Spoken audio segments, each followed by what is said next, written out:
for $239. 51 after, she was the hand that rocked the cradle and the body that drove Tom Cruise wild and risky business. But now Rebecca De Mornay says she's got the best role she's ever had. It happens Monday night here on ABC in Getting Out, the story of a Georgia parolee trying to gain custody of the baby she had while in prison, a dream she pursues religiously. You said blessed are the meek. You said the meek. Them is quiet.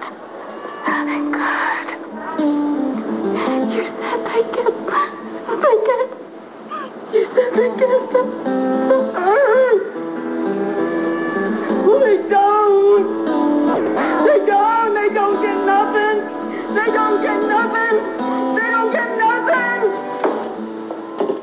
And Rebecca De Mornay joins us this morning from Los Angeles. Good morning.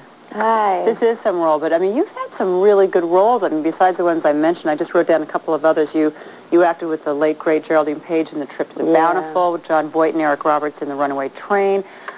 What is it about this role that you feel makes this your best role?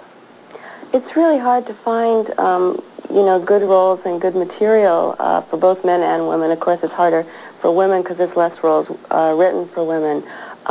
This role in Getting Out is everything I could have hoped for. It has, all the dimension and all the, humanity of someone to be able to illustrate from the inside out someone's true inner struggle to transcend their circumstances, which are really dire.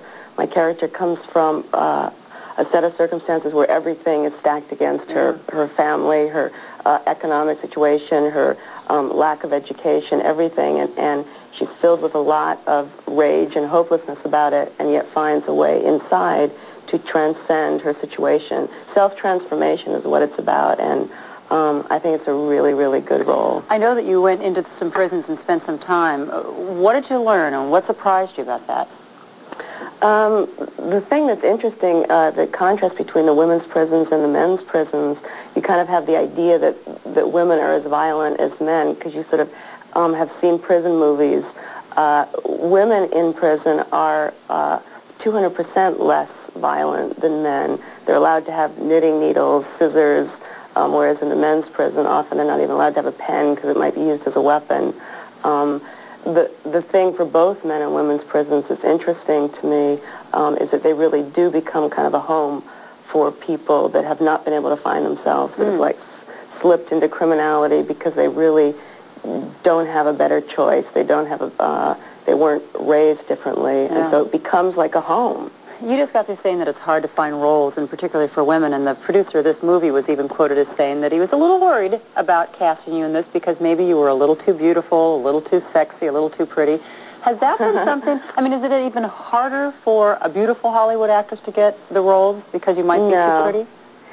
Thank you very much. That's a very nice compliment.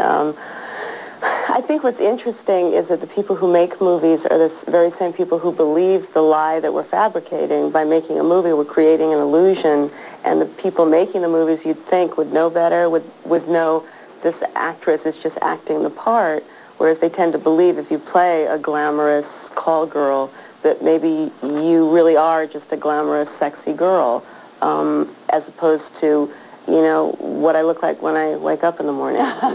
Would you allow that to be seen here on this movie? We'll be watching for it. It's again, it's Monday night. It's called Getting Out. I'm real proud of it. Thank you for having me. And should be. I'll be watching. Daddy, you comfortable? Single.